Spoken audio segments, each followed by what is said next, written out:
enlightening and enriching session. Sir, मेरा एक सवाल है. जी When you talked about practice of detachment, चाहे वो anxiety हो या फिर depression हो या फिर hypertension हो, as we all know that being human being, it's not practically possible to detach ourselves from whether it is animate or inanimate, चाहे वो कोई चीज हो या फिर person हो. Sir, to what extent हम ये practice कर सकते हैं and how? ठीक, तीन चीजें आप समझिएगा. एक होता है अटैचमेंट, जी. आसक्ति. एक चीज होता है आपका थर्ड पार्ट होता है कि कंप्लीटली डिटैच, जिसको बोलते हैं विरक्त. और थर्ड पॉइंट होता है बीच का स्थिति, जिसको बोलते हैं अनासक्त. तो एक हो गया आसक्त, एक हो गया विरक्त. बीच की स्थिति क्या है? अनासक्त. ठीक.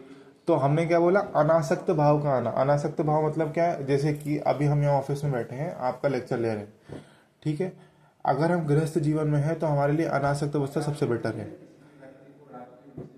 Complete attachment with complete detachment. इसको समझिएगा.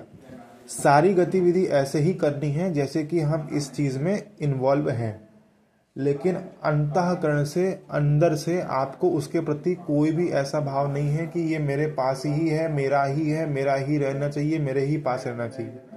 ऊपर ही ऊपर आपको ऐसा करना है कि जैसे आप कोई नाटक कर रहे हो, जैसे आप कोई रोल प्ले कर रहे हो अपना. जैसे आप क्या करते हो, स्टेज पे जाते हो, आपको कोई एक्टिंग का रोल मिल गया तो आप वो रोल प्ले करके आते हो ना. अब उसमें कोई मर रहा है तो उसमें आपको रोना भी है, वहां पे आप रो भी रहे हो, आप हंस भी रहे हो, आप खेल भी रहे हो. लेकिन जैसे ही स्टेज से उतरे वैसे ही सब फ्लैश आउट. क्यों? क्योंकि वहां पे आपको पता था कि आपको सिर्फ वहां पे एक नाटक करना है. तो वैसे ही रंगमंच है. हम लोग सामान्य चर्चा में करते हैं ना, इसलिए मैं आसान भाषा में बता रहा हूँ. शास्त्रों में जाएंगे तो कॉम्प्लेक्स हो जाता है कि श्लोक आ जाते हैं, फिर वो बड़ी बड़ी चीजें दिखाई देने लग जाती हैं. तो अगर सरल भाषा में आए तो क्या है कि भाई आपको यहाँ पे कंप्लीटली आपको एक चीज देखने को मिलती है कि अनासक्त भाव रखना. आसक्त और विरक्त दो चीज हो गई. बीच की अवस्था क्या है? अनासक्त. आपको सारे कर्तव्य कर्म करने ही करने हैं. अगर आप कर्तव्य कर्म नहीं करो, कर्तव्य कर्म तो भगवान को भी करने पड़े थे जब उन्होंने शरीर धारण करके इस धरती पर आए कृष्ण के रूप में या राम के रूप में, तो उनको भी युद्ध लड़ना ही पड़ा. युद्ध लड़ना ही पड़ा. क्यों? क्योंकि आपको कर्म करना ही पड़ेगा. तो अपने दायित्वों को निभाते हुए, अपनी जिम्मेदारियों को निभाते हुए, उसमें किसी भी प्रकार का अटैचमेंट ना होना, और निभाना उसी प्रकार है जैसे आपको निभाना चाहिए. तो वो सबसे उपयुक्त अवस्था होती है, उसको हम अनासक्त कर्म बोलते हैं. ठीक है. जी, तो ये Sambit sir good morning. Good sir morning. मेरा एक सवाल है सर, जो है सर, एक तो आपको देख के वैसे ही मन शांत हो जा रहा जो है मतलब. और सर मेरा सवाल ये है जी. कि सर हमारे सामने दो धर्म ग्रंथ हैं जो कि योगा से संबंधित, एक जैसे महाभारत और रामायण. सर जो है कई बार ऐसा आपस में द्वंद चलता है कि हमारा आदर्श जो है रामायण होना चाहिए या महाभारत होना चाहिए हमारे आम जीवन में, क्योंकि आसपास इतने डिप्लोमेटिक लोग हैं और छोटे सोच के भी हैं, बड़े सोच के भी लोग हैं जो है. तो हमारे जीवन का आदर्श या जो आधार है वो किस बेसिस पे हम अपने थॉट्स को मैनेज कर रहे हैं. धन्यवाद सर. चलिए, आपका सवाल थोड़ा सा ये पॉलिटिकल ज़्यादा हो गया लेकिन चलिए इसका भी उत्तर दे देते हैं. तो देखिए, रामायण और महाभारत ये शास्त्र के साथ साथ हमारा इतिहास भी है. और अगर हम योग की बात करें तो योग में महाभारत के भीष्म पर्व में से हम भगवत गीता को एक्सट्रैक्ट करते हैं. भगवत गीता का मूल स्रोत क्या है? महाभारत है. महाभारत का भीष्म पर्व. ठीक. और रामायण की बात करें तो रामायण में भी आरण्य कांड में योग की चर्चा है. ठीक है. तो ये दोनों ही ग्रंथ हमारे योग के लिए तो उपयुक्त हैं. हाँ, ये होता है कि किसी सामाजिक या राजनीतिक दृष्टिगत रखते हुए चीजों को लोग अपने स्वार्थ की पूर्ति हेतु हम डिवाइड करते हैं कि रामायण श्रेष्ठ है या महाभारत श्रेष्ठ है. अरे भाई, एक पिता एक माँ है, किसको श्रेष्ठ कहेगा कन्हैया? बताइए. तो बात इतनी सी है कि जितने भी शास्त्र हैं, इसीलिए हम जब अपने योग की चर्चा करते हैं तो हमारे यहाँ प्रमाण आता है. प्रमाण मतलब 5 वृत्तियां बताई गई हैं: प्रत्यक्ष, अनुमान, आगम. प्रमाण के अंदर 3 चीजें आती हैं.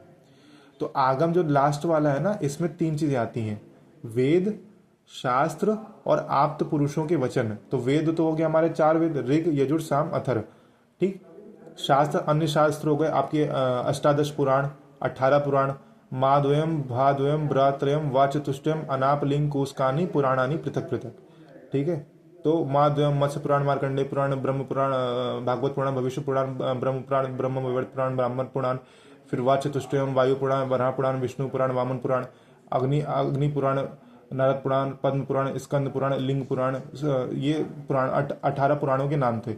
ठीक, ये 18 पुराण हो गए, 4 वेद हो गए, 108 उपनिषद हो गए, ये सारी चीज़ें, रामायण हो गया, महाभारत हो गया, भगवत गीता हो गया, ये सारे हमारे आगम शास्त्र हैं।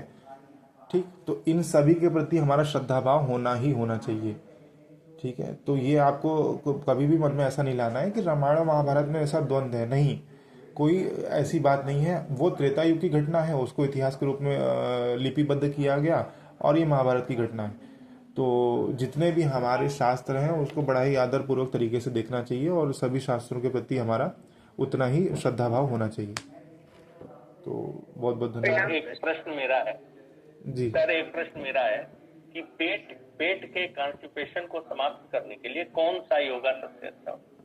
अच्छा, पेट का कॉन्स्टिपेशन है। पेट की कॉन्स्टिपेशन के लिए देखिए, सबसे पहले तो एक चीज़ ये है कि थोड़ा सा आपको पहले योगा से पहले आहार को ध्यान में रखना पड़ेगा, है ना।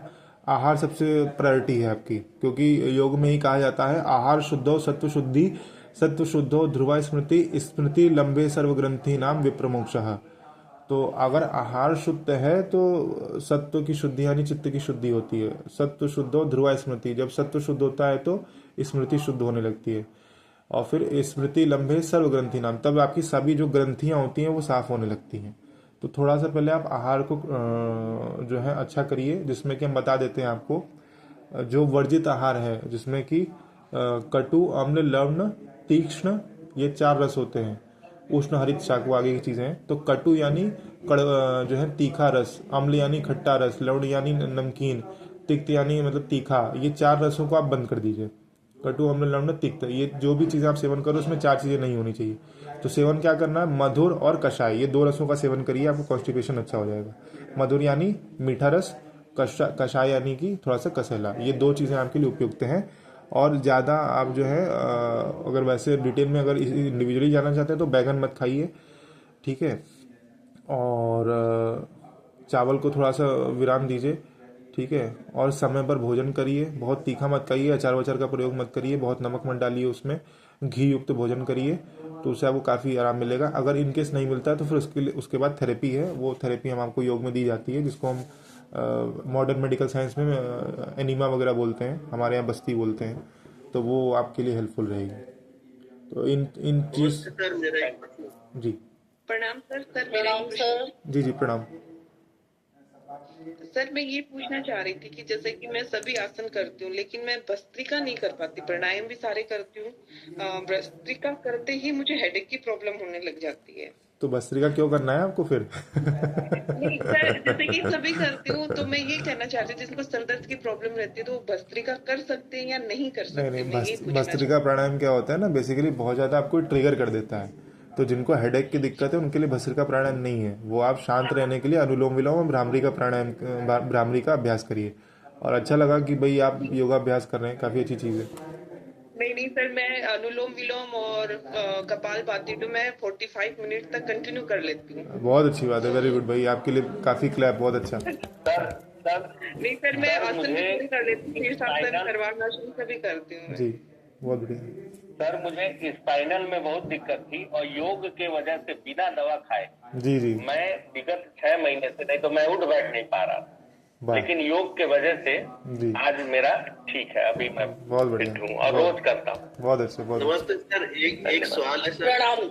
जी सर, उपवास करने से बॉडी के अंदर क्या प्रभाव पड़ता है 24 घंटे से 72 घंटे के बीच में? और दूसरा प्रश्न है कि सूर्य नमस्कार को अगर प्रॉपर तरीके से किया जाए तो क्या अन्य योगाभ्यास की जरूरत है, स्पेशली हमारे जैसे लोगों के लिए जो वर्किंग में है?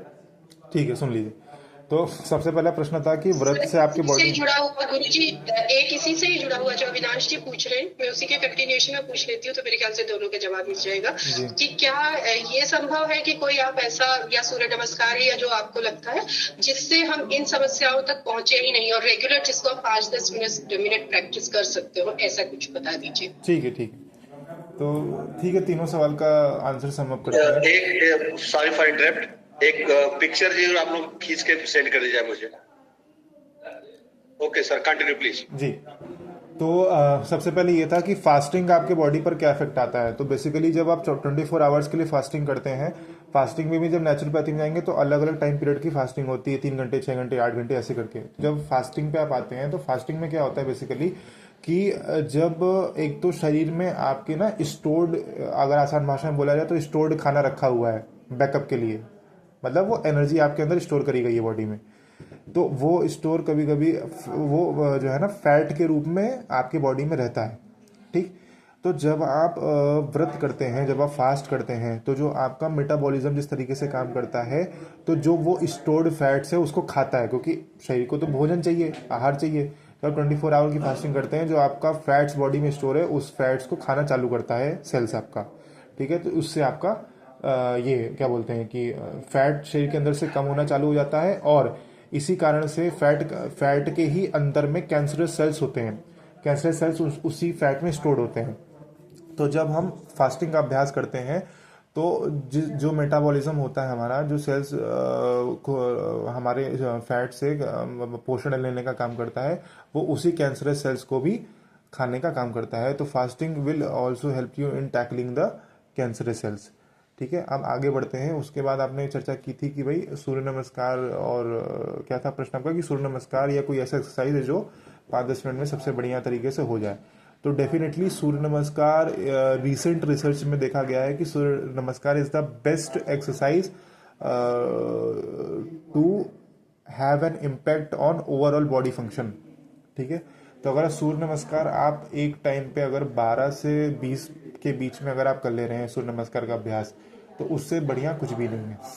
क्योंकि सूर्य नमस्कार में आप उन सभी आसनों का अभ्यास कर लेते हैं, उन सभी अलाइनमेंट का अभ्यास कर लेते हैं जो आपके बॉडी फंक्शंस के लिए आवश्यक होता है। तो बढ़िया तरीके से अगर आप सूर्य नमस्कार का अभ्यास कर रहे हैं तो दैट इज बेस्ट, ये सबसे बढ़िया यौगिक प्रैक्टिस है। ठीक है, तो इसमें जितने आसन का प्रयोग किया जाता है वो आपके कहीं ना कहीं पैनक्रियाज को भी स्टिमुलेट करने का काम कर रहा है, कहीं ना कहीं आपके चेस्ट को ओपन कर रहा है, डायफ्राम को एक्सपैंड कर रहा है। ठीक है, आपके स्पाइनल जो अलाइनमेंट है उसको स्ट्रेट करने का काम कर रहा है। तो इसमें मतलब बहुत सारी चीज़ें, डिटेल करेंगे तो लंबा जाएगा, तो उसमें हर चीज़ों पे आपको इम्पैक्ट देखने को मिलता है। तो सूर्य नमस्कार and Surya namaskar is the best exercise. ठीक है, तो अच्छा है, इसको अभ्यास करिए। हाँ नमस्कार सर, हम लोग एक Ravindra sir Maharaja college department of psychology से सर लेट कर भी आपने प्रश्न कर सकते बहुत हैं। ही ज्ञानवर्धक सर न्यूज दिए। ये सर हम वर्क किए थे योगा और एडिक्शन पे जी, उसमें देखा गया सर कि जो पेशेंट सर योगा का अभ्यास कर रहे थे उनमें ज्यादा बेनिफिट मिला बनिस्बत की अन्य जो हम लोग थेरेपी यूज कर रहे थे। हाँ हाँ, नहीं वो मिलेगा, रिलैप्स भी वो पेशेंट बहुत कम रिलैप्स हुए। हाँ हाँ, नहीं मिल जाएगा, क्योंकि योगाभ्यास बेसिकली क्या है ना, जैसे आपको हम बताते हैं, जैसे आप ड्रग्स इंटेक करते हो, तो ड्रग्स इंटेक करने में आपको एक अलग जो है कि क्या बोलते हैं कि हार्मोन्स रिलीज होते हैं जो आपको एक अच्छा फीलिंग करवाते हैं। वही फीलिंग बिना ड्रग्स के हम प्राणायाम के थ्रू देते हैं। ठीक है, और उसका कोई दुष्प्रभाव भी नहीं है। तो अगर आप प्राणायाम कर रहे हो, तो मैंने बताया था ना mindfulness meditation reducing the cortisol level, है ना। तो वो क्या है, वो बेसिकली क्या है, आपके मन, ये स्क्रीन शेयर हो रही है, एक बार देख लीजिएगा किसकी है ना, भूपेंद्र कुमार जी हैं शायद, कुछ दिखाना चाह रहे होंगे। तो हम क्या कह रहे थे कि अपने को जो है कि जब अपन योगाभ्यास करते हैं तो उस टाइम पे परम आनंद का अनुभव होने लगता है। वो लिखा हुआ नहीं है कि हम प्रवचन दे रहे हैं और आपको लग रहा है, नहीं, वो वास्तविकता में आपको महसूस होने लगता है।